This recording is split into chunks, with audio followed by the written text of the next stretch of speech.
right? Third time's a charm. I've recorded 2 YouTube videos in the past couple of weeks and bottled posting them because I wasn't happy with them. And the longer I left it, the more nervous I got, right? And then I realized, who the fuck cares? In 100 years we'll all be dead and none of this will matter anyway, so who gives a shit, right? Very cosmic way of thinking about it, but that's just the way it is. So, what's happened since, I think it was like 16, 17 days since I last posted. What's happened in those times? So, JV partnership, that's going well. Got getting solicitors to review our contract. A little tip, I think in the last one it was like saving $4,000, right? But then I decided to save more money because we got another quote in for a solicitor to draft up JV agreements, service agreements, head of terms, etc. And it was over $6,000. The second one was over $4,000. So yes, it was lower, but it's still fucking high. So I reached out to a couple of friends who do a lot of JV partnerships. JV is joint ventureship, by the way. It's when you and another person get into business together. And our structure is we're starting a company, and that's a portfolio company. I build the portfolio, he funds it. That's it, right? So basically, I reached out to a couple of friends. I was like, have you got any contracts on this structure that you've used with someone else that's been drafted by solicitors? And they were like, yeah, of course. And then they sent them through. We made the changes to fit our scenarios because every scenario is different. The way you guys have a vision and the way you guys want to operate it will be different, but a lot of it will remain the same as well. So we've done that, paid a solicitor today £300 to review it and offer any suggestions, any amendments, and give their thoughts and opinions. So instead of paying over $6,000, now paying 300 quid. Brilliant. Got stage 1 floor plans back for a property that we're doing for a client. So, and we're looking for another one for this client as well. So this is fucking brilliant. So this is part of the end-to-end HMO portfolio building service. If you want your portfolio built for you, link below, fill out the form. Great. And if you know someone that will, I'll pay you a few thousand as well. So thank you for bringing them to me. Anyway, this is a HMO conversion. It's I believe it's a 3-bed, mid-terraced house. And it is going to be converted into a 5-studio, 1 double ensuite room with 2 rooms being almost 20 square meters, 19 square meters and 19.5 square meters. Fantastic, right? And we're only having to drop 1 floor. Here's a big tip, right? I really like my architect. Don't get me wrong. Used him on all builds before. Most likely we use him for the next, like for the rest, right? Unless he gets too much. Anyway, I found out that, well, I've discovered that he's had a habit of just dropping both the floors, shoving in an L-shaped dormer, U-shaped staircase, bang, next, right? And so we questioned him. Why don't we just drop 1 floor? We don't need to drop both floors. If you measure the floor to ceiling height on all of, like floor to ceiling on the ground first and then the loft, so the bottom of the loft to the ridge where the roof meets, if you measure all of those, right, and you're like, I don't need to drop both floors, that's just a lot of added cost. I don't need to do an L-shaped dormer, I could do a regular dormer, you know? Like, you can go back and just be like, offer changes to the architect. And that's what we've done, so we're not dropping both floors. And we're still getting what we want, 5 studios, 1 ensuite room. It's brilliant. So that's for a client. And currently looking for another deal for that client. Another client is going to be refinancing and they want to do one in the first quarter. I've got another client lined up for the first quarter. So we've got a pipeline of clients and building that pipeline, and basically I've got someone helping me finding deals as well, you know, which is great. So tying up a couple projects this week for clients. So staging is happening today on Project Madagascar. I am going there. They fucking better be there. That's why I like to check. I'm going to go there and check if they're there, see how they're getting on, if they need me, if they want any like advice, like where would we want things to go, you know. Staging is happening on Project Sun tomorrow. Fantastic news. So 2 projects should be wrapped up this week. Right in time for Christmas. And what else is there? Wrapped up another project. And I got invited to do another talk in Coventry next week, which is fantastic. And I'm going to make a couple changes to it, just so it's like a bit different every time. That's it, man. McPherson Properties is doing really well. Really well. Built up a client pipeline, building a deal pipeline, going out there doing talks, going networking. And the only problem that I've really had on like a personal front these past couple of weeks is social media. I left it too long between each post, and then I ended up overthinking each post, and then I thought myself into oblivion and didn't post. So That's what I want to really get across to you. Like, even if it's shit, post it. I got caught up on the quality. Oh, I don't have time to make reels where it's like overlay videos and, you know, background music and subtitles. I don't have time to make all of that. I'm really busy at the moment because this is the busiest I've been in a very fucking long time. Then I remembered that's why I'm busy. I'm getting clients through social media.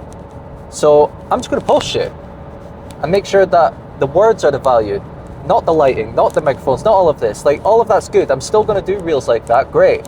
But if I have to record a bit, if I just have to hit record like I'm doing right now, but with my phone, and just drop 30 seconds of fucking value and then post it, and it's just raw, uncut me, of which that's what I prefer to watch, by the way. I don't like really watching all the fancy stuff. Nothing against people that do it. I just don't like it anymore. You know, I find myself watching someone just talking to the camera, spitting knowledge. The value is in the words, right?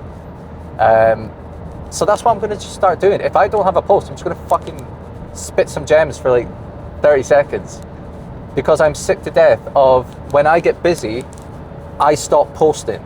I stop doing the one thing that is generating me my income, building my brand, building the company, building the lifestyle I've always dreamed of. I'm sick to death of me falling into that habit, right? And you probably fall into that habit as well. When you get busy, you get stressed, you get anxious, you get all of these negative emotions, you then stop doing the one thing that is going to get you out of that situation, get you busy, get you business, money, right? So I'm trying to be more conscious of that, and I want you to be conscious of that too. All right, this camera's probably going to die because I keep waffling. I will see you when I see you. I am going to fucking post this one, non-negotiable. Quick glimpse of Project Madagascar. The property is ready for furniture today. I've been hoovering the rooms to make sure that the furniture pack company are happy with everything, simply because they said it has to be meticulous for when we arrive. So that's what your boy's been up to. This was a bomb site before. I'm hoovering it. The lads are upstairs doing their thing, finishing touches. Thought I'd show you the kitchen communal as well. Look at this. It's a big one. Washing machine, dryer going up there. Bit of a seating area there. Under counter fridge, under counter freezer. We've done under counters because it means we can get more wall units up there. And this is a big one. 13 square meters or so.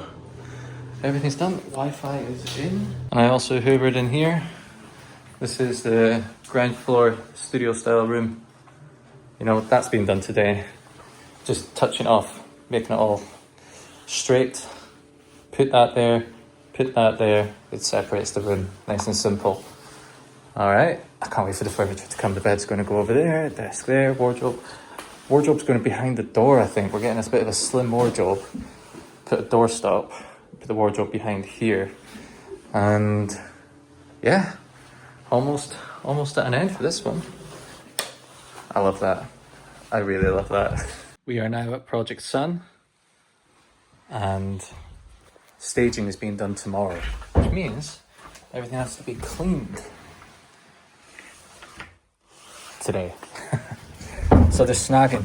Let me just go through a bit of snagging. Like, obviously that needs done. Bits here. But there is something that I do want you to check when you're doing snagging. A lot of people seem to forget it. Let me just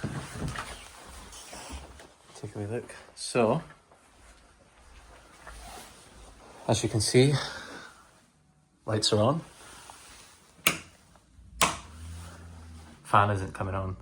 A lot of people forget that, to check the fan. So that's something that you need to check out when doing snagging. Obviously, all the lights go around with a charger. Check to see if the sockets work. You know? And just other wee bits and bobs. But it is all looking good, man. You know? I'm doing the initial snagging today. Yeah, that's obviously got to be screwed on. But it works. Which is good news. So, see when you check the lights. That light doesn't come on. Right, I'm not going to show you all the snagging. Fucking hell, that's really fucking boring. But what I will say is the main things to hit is obviously decoration, making sure that all of it looks pretty.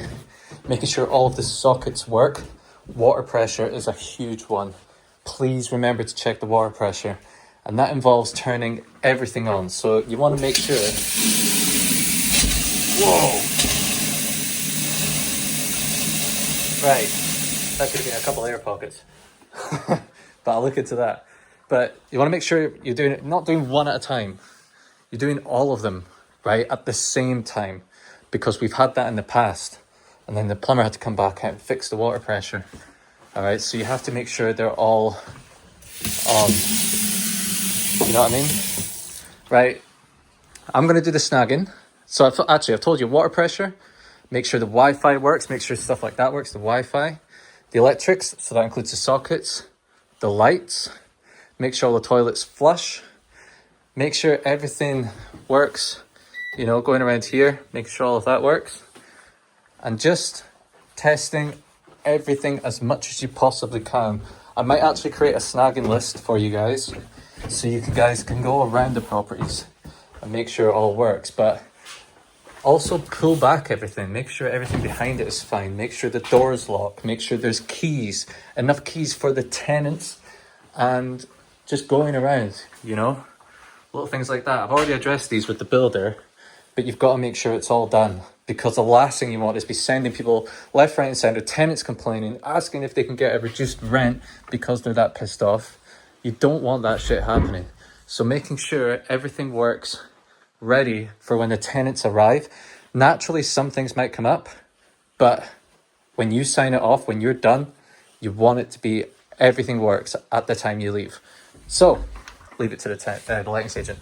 I'm going to do all of that. Wish me luck. All right, we're on our way home, and I know this was a clunky video. I know this isn't the greatest video, but this was me just putting it back out there. Anyway, when I was in that traffic, right, I was stuck in that traffic for hours. I managed to get some admin done, get some, you know, I've instructed the architect to do the stage 4 floor plans for the latest project, which is a lot more in-depth floor plans. You know, it's the finalized version.